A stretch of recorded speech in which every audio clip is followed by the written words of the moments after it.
Hello everybody. I'm so sorry I'm not there with you at the Mega Gala, the inaugural opening of the Megalo International Print Prize. Unfortunately, I'm in Morocco giving an art tour, but my body is there, but my heart is there with you.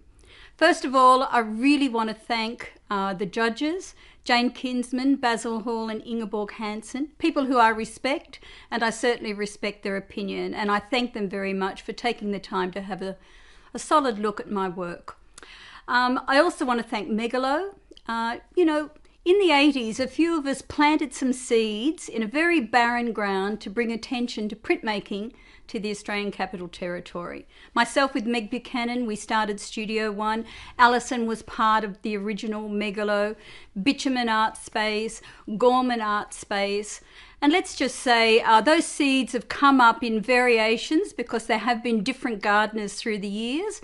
But now we have a very fertile ground. And I want to thank Megalo for the courage to see this institution through. But I also want to thank them for the foresight to make a global idea come together.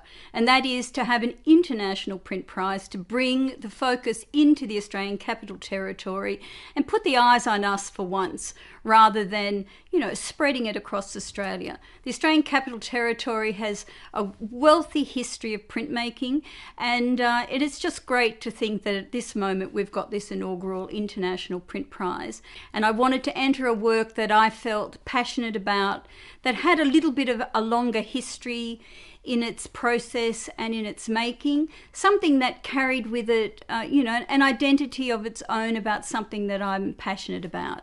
The book's about choreography, it's about the musicality of pollination. It's about that sort of minute magic that happens behind us, of a subject that's incredibly important. When I saw it installed the other night, I was thrilled because books never really get seen in the way that we make them. I was thrilled to be selected. I was thrilled in the fact that the way it was exhibited.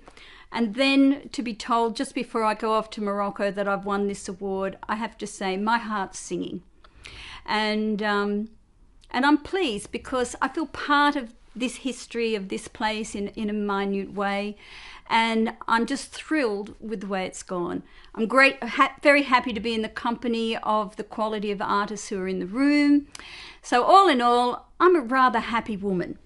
I just want to read one thing about bees, because we can't take this opportunity without making us think a little bit about bigger issues. Now, this was a piece that was presented at it's a part of a United Nations report by Pavan Sudekev, and it was for the economics of ecosystems and biodiversity. And it just says, not a single bee has ever sent you an invoice. And that is part of the problem, because most of what comes to us from nature is free. Because it's not invoiced, because it's not priced, because it's not traded in markets, we just tend to ignore it. But we can't ignore it completely. And if we've got to rely on robots to do a job that we could help prevent, or have someone, in Japan hand pollinating crops so that we can have a food source, we need to think a little harder about the big issues. So at this point, I'm just going to say, where is my crown? And thank you everyone, have a great night, and I'm really sorry I'm not there, because it's one function that I would like to be there with bells on.